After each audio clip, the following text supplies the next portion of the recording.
One of the things that's very relevant to what we're talking about today is that the severity of disease and the incidence of disease is disproportionately higher among minority patients, including African Americans, Latinx, American Indians, Alaskan Natives, and Pacific Islanders. The incidence is higher, and because they have a higher degree of underlying conditions, they more often than the general population develop severe disease leading to death. In fact, if you look at the hospitalizations per 100,000 population, take a look at the disparity where American Indians and Alaskan Natives have an 853 per 100,000, where white non-Hispanics are 309 per 100,000. An extraordinary discrepancy and health disparity.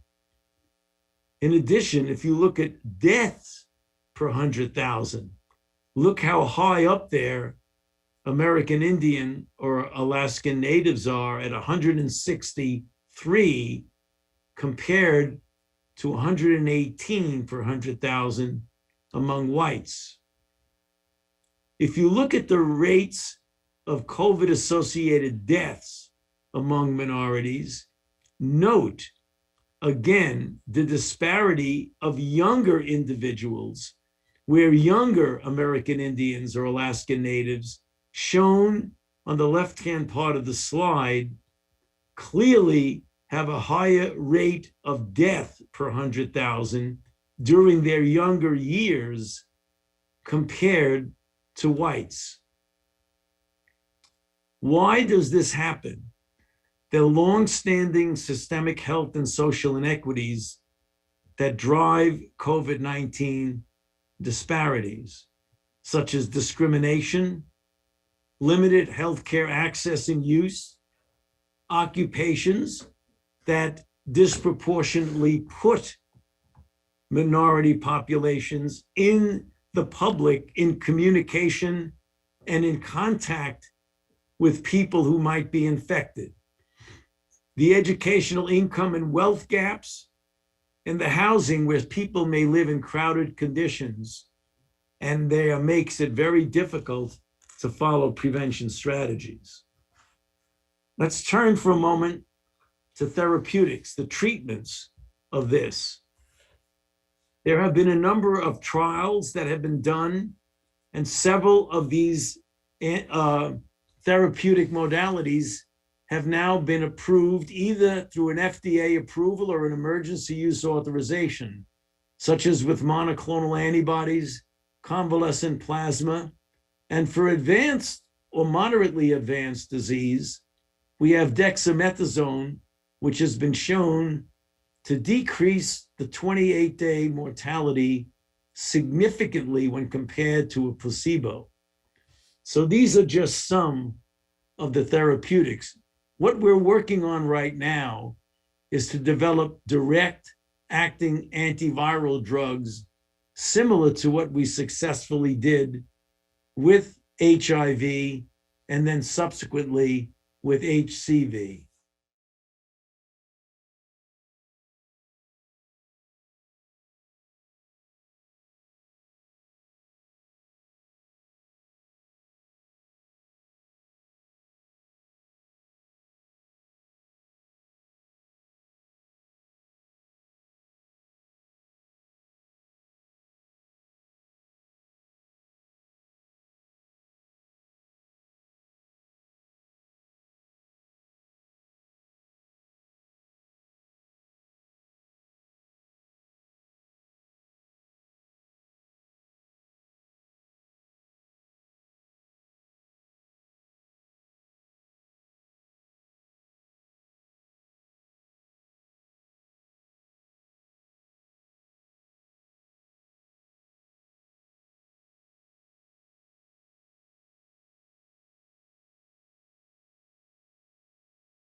I'll stop there and happy to answer some questions.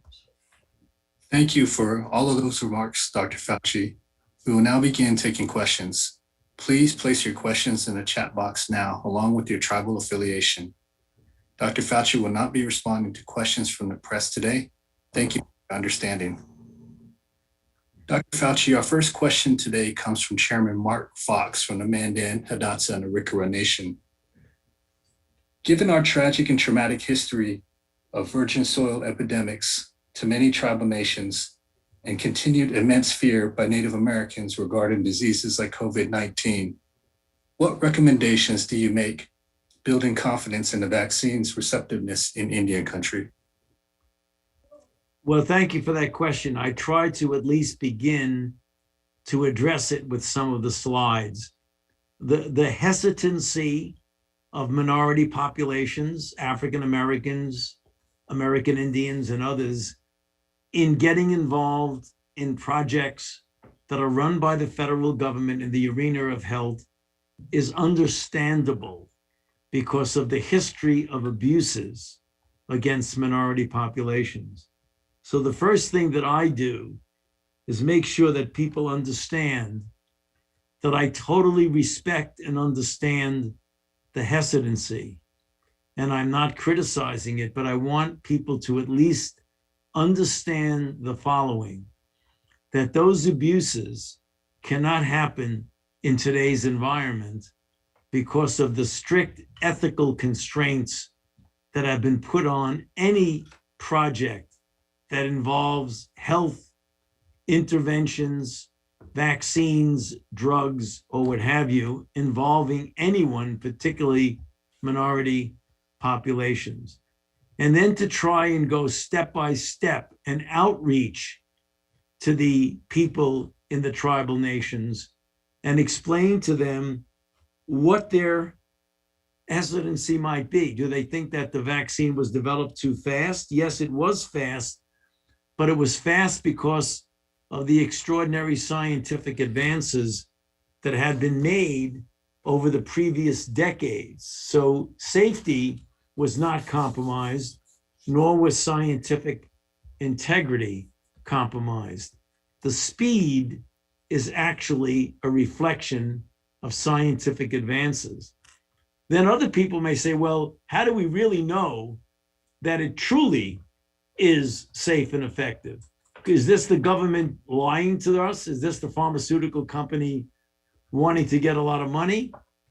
Well, what you need to understand that the determination of safety and efficacy was made on the basis of clinical trials involving 30,000 people with Moderna candidate and 44,000 people with the Pfizer candidate.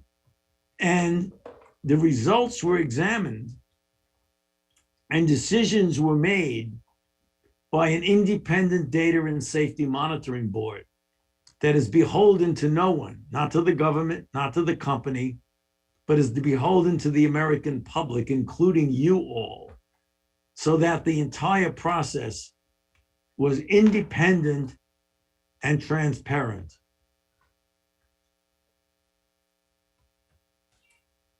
Thank you, Dr. Fauci. Our next question comes from the Kiowa tribe. We have taken surface precautions by sanitizing or timed restrictions for cardboard and paper mail. Is this still a concern given the transfer is mainly by droplets or as an airborne illness? Also, how do we address hand washing when warm, hot water is not attainable in rural areas? Yeah, those are good questions. What you were alluding to is true, is that the overwhelming transmissibility occurs through droplets in the air and not on cardboard boxes that get sent anywhere to you. The best way to avoid any problem is to wash your hands as frequently as you can. And it could be cold water. It doesn't have to be warm water.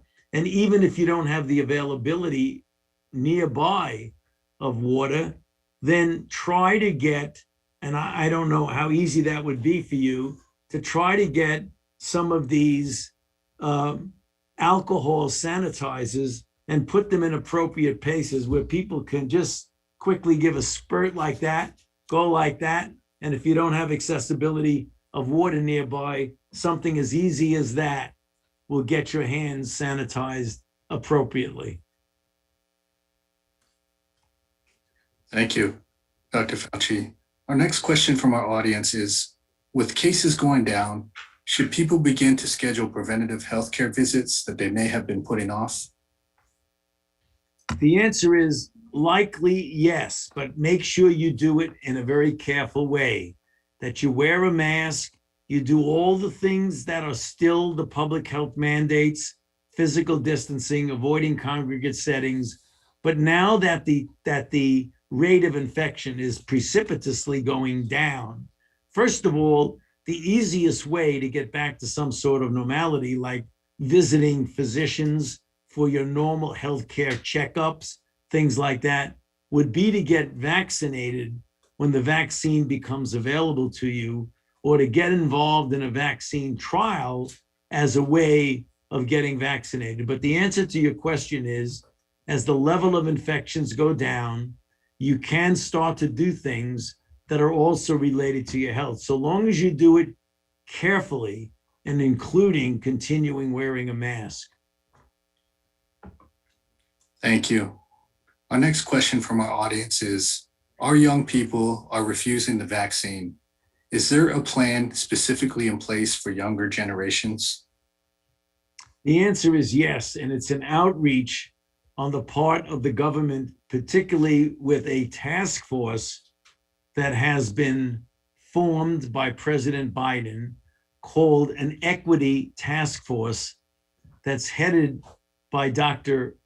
Marcella Nunez Smith, who is an African-American female physician, as well as a variety of mechanisms put into place, such as the developing and standing up of community vaccine centers, getting it available in pharmacies, and going to areas that are difficult to access by using mobile units. All of those to make it aware to the young people that we are trying to reach out to you and to explain to you why it's important for your health, the health of your family, and importantly, the responsibility that you have to your community in the tribal nations. Because by getting vaccinated yourself, you're helping to protect others by not allowing the virus to use you as a vehicle of spread. Thank you. Our next question comes from Erica Ray, the Tribal Council Secretary for the Cahuilla Band of Indians. What is the plan to get more vaccines to Indian country? What can tribal leaders do to help move this forward?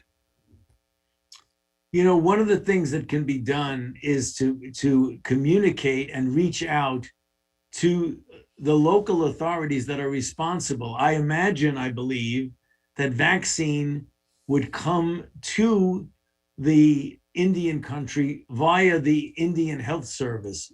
That, if I'm mistaken on that, I would have to just admit my mistake, but I believe that that is one of the ways to get it through. If not, then have your tribal leaders go out there and pursue whatever means you can to get vaccinated.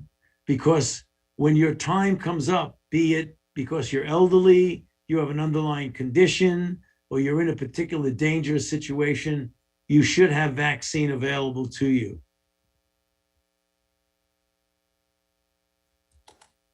Thank you. Our next question comes from Chairman Leonard Forsman of the Suquamish tribe. We have been fortunate to get access to vaccines here in Suquamish. Now that many have been vaccinated, what should our message be to our people regarding gatherings, ceremonies, travel, school openings, etc.? Mental health is at risk and we need help with messaging. That's an extremely important question you raise, because of course, if you get the overwhelming majority and maybe all of the people in the tribe vaccinated, the logical thing would be, well, why not start going back and doing some of the normal things that's so important for our well-being and our mental health? The CDC hopefully will soon come out with guidelines that would instruct you about the things that you can and cannot do now that you are protected by the vaccine that you've received.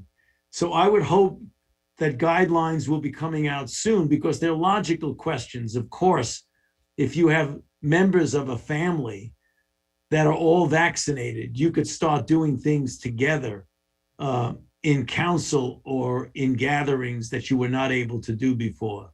But hopefully those guidelines will be forthcoming. Thank you, Dr. Fauci. We appreciate your time today. And I would now like to turn it back to President Fawn Sharp. Thank you, Dr. Fauci, for being with the National Congress of American Indians and for your advocacy to ensure that tribal nations are fully included in the vaccine decision-making process. And on behalf of every single tribal nation that's represented here at NCAI, we are so very grateful for your steadfast and steady voice throughout this entire pandemic. You've been a voice that we've looked to, and we so appreciate you. Siakwil. Thank you. Thank you very much. I appreciate that.